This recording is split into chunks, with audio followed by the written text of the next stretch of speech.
વડોદરાના માંજલપુરમાં ગણેશજીની પ્રતિમાઓ ખંડિત થઈ। ગણેશ પ્રતિમાઓ ખંડિત થતા ભક્તોની આસ્થાને ઠેસ પહોંચી। 3 થી 4 પ્રતિમા ખંડિત થતા લોકોના ટોળે ટોળા ઉમટ્યા હતા। ગણેશજીની પ્રતિમા ખંડિત કરનાર સામે ભારે આક્રોશ વ્યાપ્યો છે। આ ઘટનાની જાણ થતાં પોલીસે તપાસ શરૂ કરી।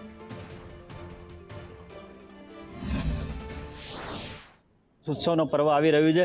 મોટી સંખ્યામાં વડોદરા શહેરની અંદર ગણેશજીની મોટી પ્રતિમાઓ બેસાડવામાં આવે છે।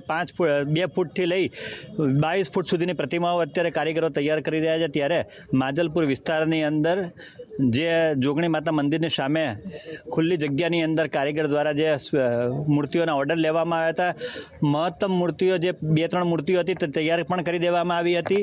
પરંતુ અચાનક ગત રાત્રે કોઈ અટકચાળા તત્વએ આ મૂર્તિઓને તોડવાનો પ્રયાસ કર્યો છે, જેનાથી મૂર્તિઓ ખંડિત થઈ છે અને મૂર્તિઓ ખંડિત થતાં લોકોની લાગણી પણ દુભાઈ છે। હાલમાં ગણેશ મંડળના જે પ્રમુખ છે એ પણ સાથે જ રવિરાજ। આ બહુ શરમજનક છે, કેમ કે વડોદરા નગરી એટલે સંસ્કારી નગરી કહેવામાં આવે છે અને સંસ્કારી નગરીમાં જે બી તહેવારો આપણા હિન્દુઓના તહેવાર હોય કે કોઈ બી સમાજના તહેવાર હોય ધામધૂમથી ઉજવવામાં આવે છે। અને એવામાં વાત કરીએ આપણા ગણેશ ભગવાનના તહેવારની, તો એ છોકરાઓ 6 મહિનાથી એની તૈયારી કરતા હોય છે, અમુક 2 મહિનાથી, અમુક 3 મહિનાથી એડવાન્સમાં, અને એટલો બધો ઉત્સાહ હોય છે।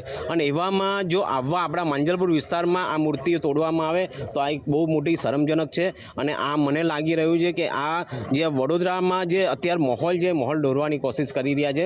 અને જો ભગવાનની મૂર્તિઓ સુરક્ષિત નથી તો આનાથી વિશેષ શું કહેવાય। મૂર્તિઓ બનાવે છે તે પરિવાર અત્યારે એક આસાન અપેક્ષા રાખી રહ્યું છે કે કોઈ મદદ કરે। જોવું રહ્યું આગામી દિવસોની અંદર આવા અટકચાળા તત્વોને નાથવા માટે પોલીસ શું પગલાં ભરે છે। હિરેન મોદી, સંદેશ ન્યૂઝ, વડોદરા।